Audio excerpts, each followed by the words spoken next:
Sophie se tenait dans l'ombre du grand salon, le cœur battant à tout rompre, tandis que les invités levaient leurs verres pour porter un toast aux 30 ans de mariage de ses parents.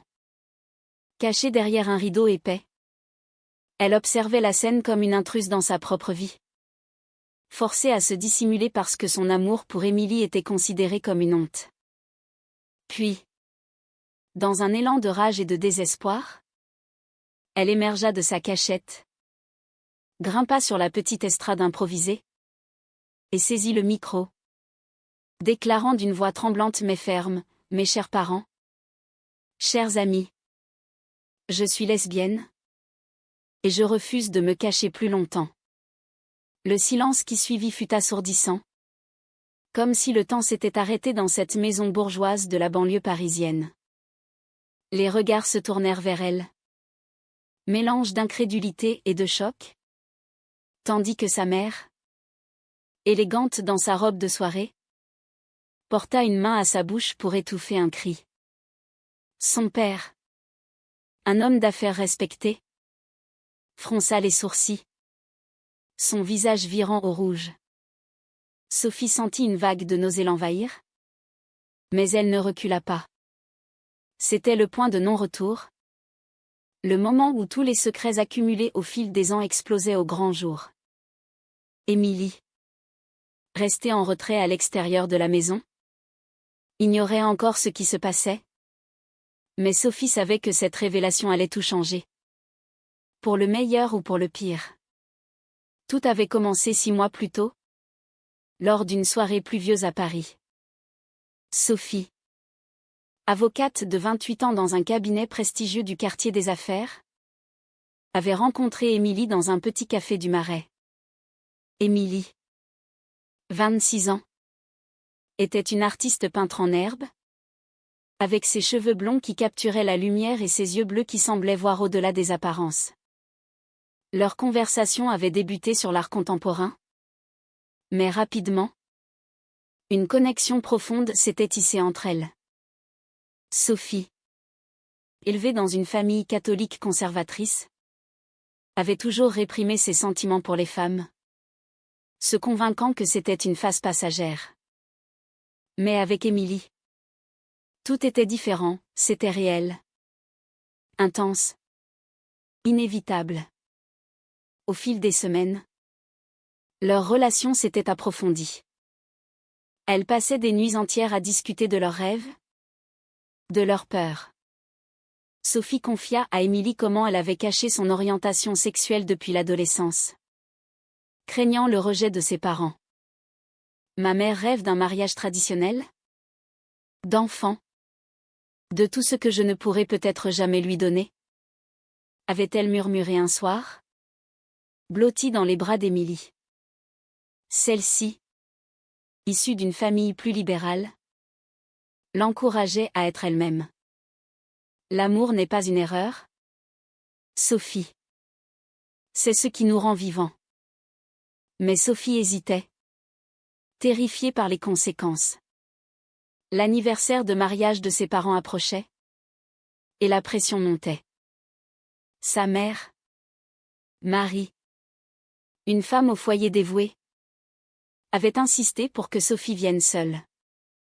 Pas de petite amie cette fois, avait-elle demandé avec un clin d'œil complice, ignorant tout de la vérité. Sophie avait menti. Encore une fois, prétextant être trop occupée par le travail. Mais intérieurement, elle bouillonnait. Pourquoi devait-elle cacher Émilie? Pourquoi son amour était-il moins valable que celui de ses frères et sœurs hétérosexuels? Quelques jours avant l'événement, une dispute avait éclaté avec Émilie. « Tu as honte de moi. C'est ça ?» avait lancé Émilie, les larmes aux yeux.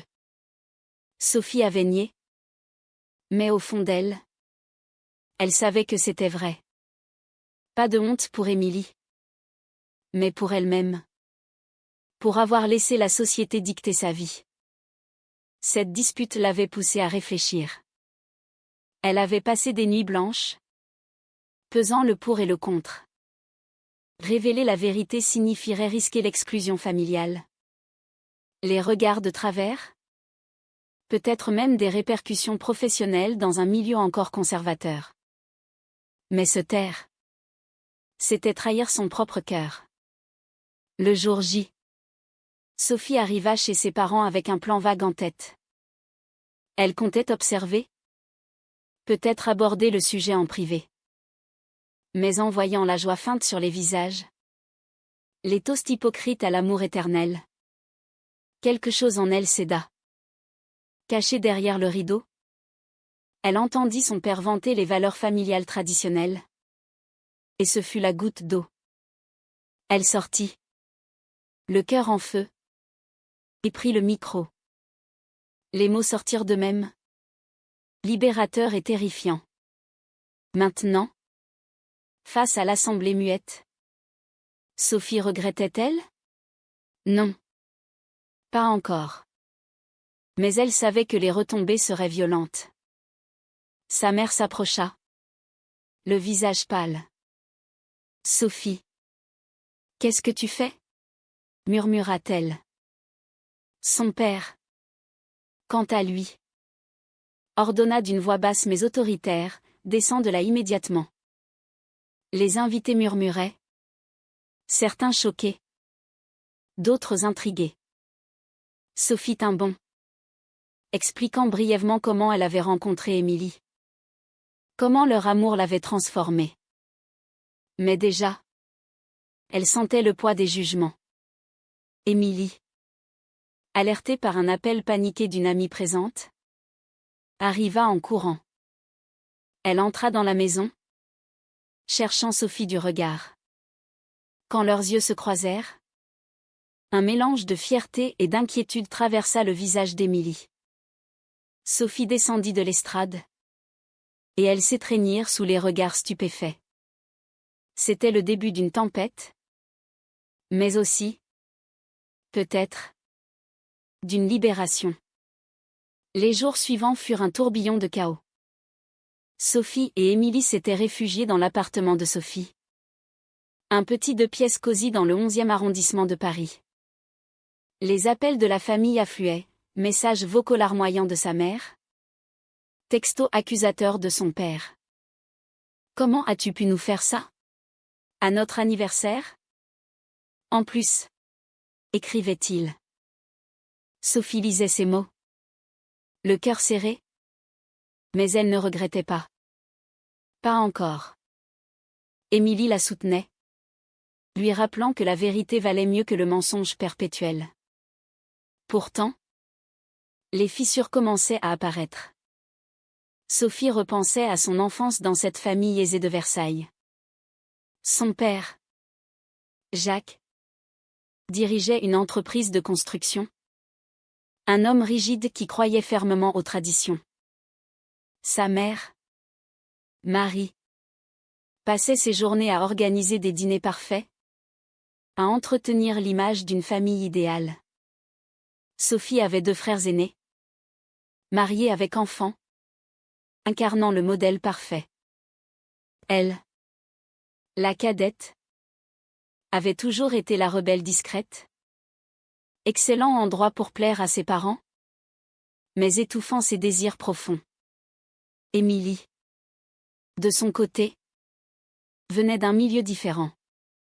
Fille unique d'une professeure d'art et d'un musicien, elle avait grandi à Lyon dans une atmosphère bohème, où l'expression de soi était encouragée. Mes parents m'ont accepté dès que je leur ai dit. À 18 ans, racontait-elle à Sophie. Cela rendait les choses plus dures pour Sophie, qui enviait cette liberté. Leur relation, passionnée au début, se heurtait maintenant à la réalité. Émilie voulait avancer. Peut-être même officialiser. Mais Sophie était paralysée par la peur. Une semaine après l'incident, Sophie reçut une invitation à un déjeuner familial. Viens seule. S'il te plaît. Précisait le message de sa mère. Elle accepta, espérant apaiser les tensions. À table, l'atmosphère était lourde. Son père attaqua d'emblée. Tu nous as humiliés devant tout le monde. Penses-tu que c'est ainsi qu'on traite sa famille? Sophie tenta d'expliquer. Papa. Je n'ai pas choisi d'être comme ça. C'est qui je suis. Mais il balaya ces mots d'un geste. C'est une phase. Influencée par cette fille. Tu as besoin d'aide. Sa mère pleurait doucement. Évoquant les rêves brisés, j'imaginais ton mariage. Des petits-enfants. Sophie sentit la culpabilité l'envahir. Était-elle égoïste? Avait-elle le droit de détruire l'harmonie familiale pour son bonheur personnel? Elle rentra chez elle, effondrée, et se confia à Émilie.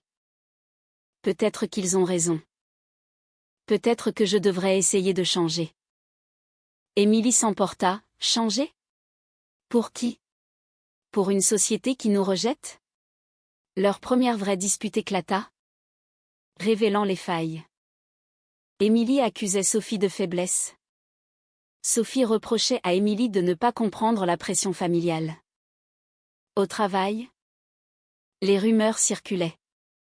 Un collègue, informé par un invité à la fête, la taquina. Alors, on fait son coming out en grande pompe? Sophie sourit jaune. Mais intérieurement, elle paniquait. Dans le milieu juridique parisien, encore imprégné de conservatisme, cela pouvait freiner sa carrière. Elle imaginait les clients qui se détourneraient. Les promotions manquées. Était-ce le prix à payer pour l'authenticité? Émilie, sentant Sophie s'éloigner, décida de forcer les choses. Elle organisa une rencontre avec ses propres parents, espérant montrer à Sophie un modèle positif. Le dîner à Lyon fut chaleureux, rire. Acceptance totale. L'amour est l'amour, dit la mère d'Émilie en serrant Sophie dans ses bras. Cela raviva l'espoir en Sophie, mais aussi la douleur de sa propre situation. Sur le trajet du retour, elle pleura. Pourquoi ma famille ne peut pas être comme ça? De retour à Paris, une nouvelle crise surgit.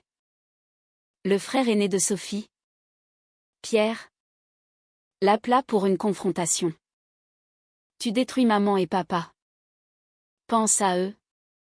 Pour une fois. Sophie riposta. Et moi? Qui pense à moi? Pierre raccrocha. Furieux. Ce soir-là, Sophie douta sérieusement. Peut-être valait-il mieux rompre avec Émilie. Pour apaiser tout le monde.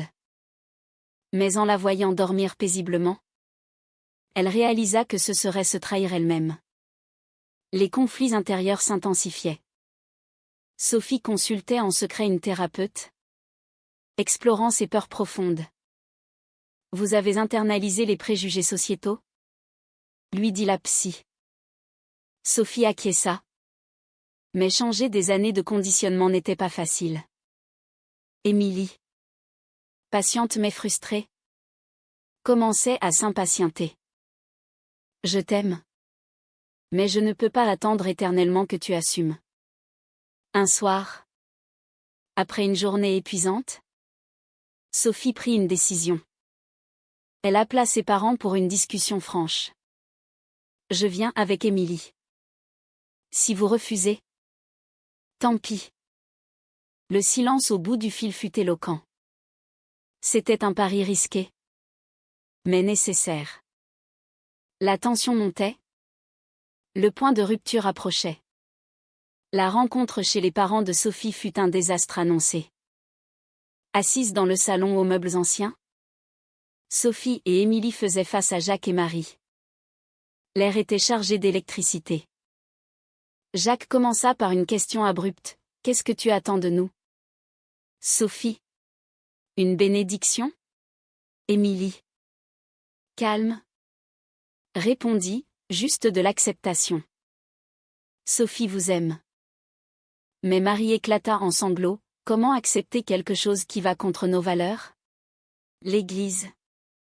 La société. Sophie argumenta. Évoquant l'évolution des mœurs en France. Le mariage pour tous depuis 2013. Les temps changent. Maman. Jacques secoua la tête, pas dans notre maison. La discussion vira à l'affrontement. Accusation de manipulation? De rébellion. Émilie fut traitée d'influence néfaste. Blessée. Elle se leva, je ne suis pas une menace. J'aime votre fille. Sophie la suivit. Quittant la maison en larmes. Cette rupture accentua les doutes de Sophie. Était-ce égoïste de persister? La société française, malgré ses avancées, gardait des poches de conservatisme, surtout dans les familles traditionnelles. Sophie lisait des articles sur les discriminations persistantes, les thérapies de conversion illégales mais encore pratiquées. Elle se sentait isolée, même à Paris, ville de la liberté. Au travail, un incident aggravant, un client important, informé de son orientation, annula un rendez-vous. Rien de personnel, dit-il. Mais Sophie savait. Elle en parla à son patron, qui haussa les épaules, c'est la vie. Cela la fit réfléchir au sacrifice. Émilie, de son côté, subissait aussi des pressions. Ses amis artistes la soutenaient, mais sa galerie d'art recevait des commentaires négatifs en ligne, l'accusant de promouvoir un « agenda LGBT ». Une trahison inattendue vint de l'intérieur. Le frère de Sophie, Pierre, contacta Émilie en secret. « Laisse ma sœur tranquille. Elle était heureuse avant toi. » Émilie, choquée, lui raccrocha au nez. Mais ne dis rien à Sophie pour ne pas envenimer. Pourtant, cela creusa un fossé. Émilie commença à douter, valait-il la peine de lutter pour une relation si contestée? Sophie, sentant la distance, organisa un week-end à la campagne, près de Fontainebleau. Là, au milieu des forêts, elles se reconnectèrent. Promenade main dans la main. Discussion profonde. Je ne veux pas te perdre? Avoua Sophie. Émilie répondit, alors bats-toi pour nous. Mais le retour à la réalité fut brutal. Un appel de la mère, ton père a eu une attaque de panique. C'est ta faute. Sophie, rongée par la culpabilité, envisagea de tout arrêter. Les motins haussés s'amplifiaient. Était-il moral de prioriser son bonheur au détriment de la santé de ses parents? Sophie lisait des livres sur l'identité queer, cherchant des réponses. Elle rencontra d'autres lesbiennes dans des groupes de soutien à Paris. Entendant des histoires similaires, rejet, réconciliation partielle. Cela l'aida, mais pas assez. Émilie, frustrée, commis une erreur. Lors d'une soirée avec des amis, elle confia ses doutes, et l'un d'eux, par maladresse, posta un commentaire en ligne qui fut relayé à Sophie. Émilie en a marre de la famille conservatrice de sa copine. Sophie, blessée, confronta Émilie, tu parles de moi dans mon dos. La dispute fut violente, révélant des frustrations accumulées. Je sacrifie tout pour toi, cria Émilie. Sophie riposta, et moi? Je perds ma famille. Elles se séparèrent pour la nuit, chacune ruminant. Sophie erra dans les rues de Paris, sous la pluie, questionnant ses choix. Était-ce une erreur d'avoir révélé tout? Le lendemain, elles se réconcilièrent, mais la confiance était ébranlée. La société, avec ses normes, pesait lourd. Puis, un tournant, la mère de Sophie appela, proposant une thérapie familiale. Peut-être qu'on peut essayer de comprendre. Sophie accepta, voyant une lueur d'espoir. Mais était-ce sincère? Ou une manœuvre pour la guérir? La tension culminait, menant vers un climax inévitable. La séance de thérapie familiale fut un champ de bataille. Dans le cabinet d'une psychologue à Neuilly-sur-Seine, Sophie, Émilie, Jacques et Marie s'assirent en cercle. La psy, neutre, encouragea l'expression libre. Jacques parla le premier: « Je ne comprends pas. Nous t'avons élevé dans le respect des traditions. » Sophie répondit: « Les traditions évoluent. Mon amour pour Émilie n'est pas une trahison. » Marie admit sa peur: « J'ai peur que tu sois malheureuse. Rejetée par la société. » Émilie intervint: « La société change. Madame. Et le vrai rejet vient souvent de la famille. » Les échanges furent intenses, révélant des blessures profondes. Jacques avoua son éducation stricte, sa crainte de l'inconnu. Sophie pleura, expliquant des années de silence. Un moment de vulnérabilité, Marie toucha la main de Sophie. « Je t'aime, ma fille. » Mais Jacques resta rigide: « Je ne peux pas accepter ça. » La séance se termina sur une note incertaine, avec une promesse de continuation. De retour chez elle, Sophie et Émilie analysèrent. « C'est un début, » dit Émilie.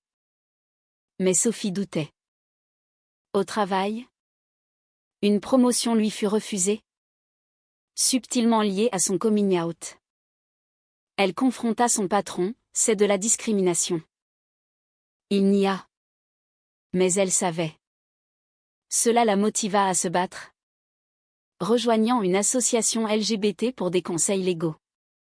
Une trahison majeure survint. Pierre, le frère, révéla à la presse locale l'histoire familiale, espérant aider Sophie en la forçant à réfléchir. Un article parut: « Scandale à l'anniversaire, une avocate parisienne choque sa famille conservatrice. » Sophie fut furieuse. Appelant Pierre: « Comment as-tu osé ?» Il répondit: « Pour ton bien. Tu verras. » Cela brisa les liens fraternels. Émilie, soutenant Sophie, affronta ses propres démons. Sa carrière artistique patinait, les galeries hésitant face à la controverse. Elle envisagea de partir pour Berlin, une ville plus ouverte. Peut-être qu'on devrait déménager, suggéra-t-elle. Sophie, attachée à Paris, refusa: fuir n'est pas la solution. Leur relation craqua sous la pression. Une nuit, Émilie lança: « Je ne sais plus si je peux continuer comme ça. » Sophie, paniquée, promit de changer. Le climax arriva lors d'une manifestation pour les droits LGBT à Paris. Sophie, invitée à parler, hésita mais accepta.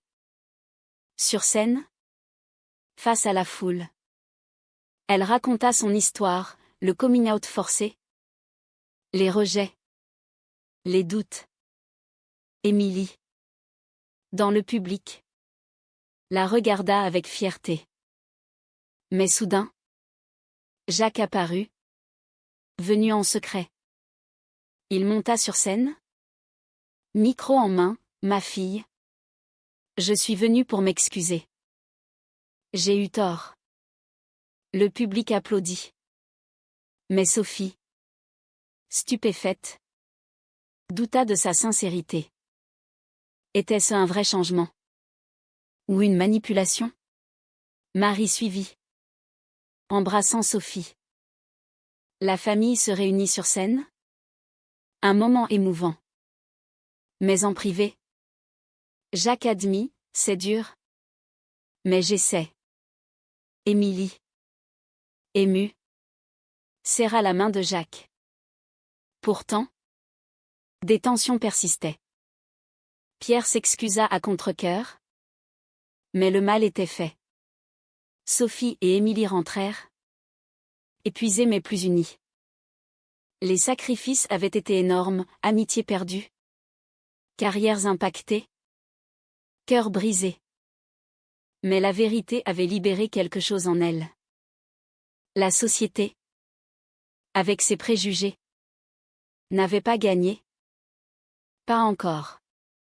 Les mois suivants apportèrent une fragile paix. La famille de Sophie s'efforça d'accepter Émilie, invitant le couple à des dîners tendus mais progressifs. Jacques lisait des livres sur l'homosexualité. Marie rejoignit un groupe de parents d'enfants LGBT. Sophie, promue finalement après une plainte interne, se sentait plus forte. Émilie exposa ses toiles avec succès, inspirée par leur histoire. Pourtant, les cicatrices restaient. Sophie se réveillait parfois en sueur, revivant le coming out. Émilie doutait encore de la solidité de leur lien. Elle parlait ouvertement, renforçant leur amour. Mais la société extérieure rappelait ses limites, regards de travers dans la rue, commentaires en ligne haineux. Sophie s'engagea plus dans l'activisme, donnant des conférences sur les conflits familiaux dans la communauté queer. Un jour, lors d'un repas familial, Pierre avoua sa jalousie. « Tu as eu le courage que je n'ai jamais eu. » Cela guérit partiellement les blessures. Marie confia à Sophie, « J'ai eu peur de te perdre. » Jacques, plus silencieux, montra son acceptation par des gestes, un cadeau pour Émilie. Une invitation à un voyage familial. Sophie et Émilie envisagèrent l'avenir, mariage, peut-être adoption. Mais elles savaient que le chemin était long. Les choix faits avaient coûté cher, isolement temporaire, stress émotionnel, mais aussi croissance personnelle. Sophie réalisait que se cacher avait été la vraie trahison. Envers elle-même. Dans les rues de Paris, main dans la main, elles affrontaient le monde. Les préjugés persistaient, mais leur amour était un acte de résistance. Émilie peignit un portrait d'elle, symbole de leur victoire. Sophie l'accrocha fièrement. Pourtant, une question lancinante demeurait, avait-elle eu raison de tout révéler si brutalement? Les dommages étaient-ils justifiés par la libération? Et vous? Pensez-vous que sacrifier l'harmonie familiale pour vivre sa vérité est toujours le bon choix? Ou existe-t-il des situations où le silence est une forme de sagesse?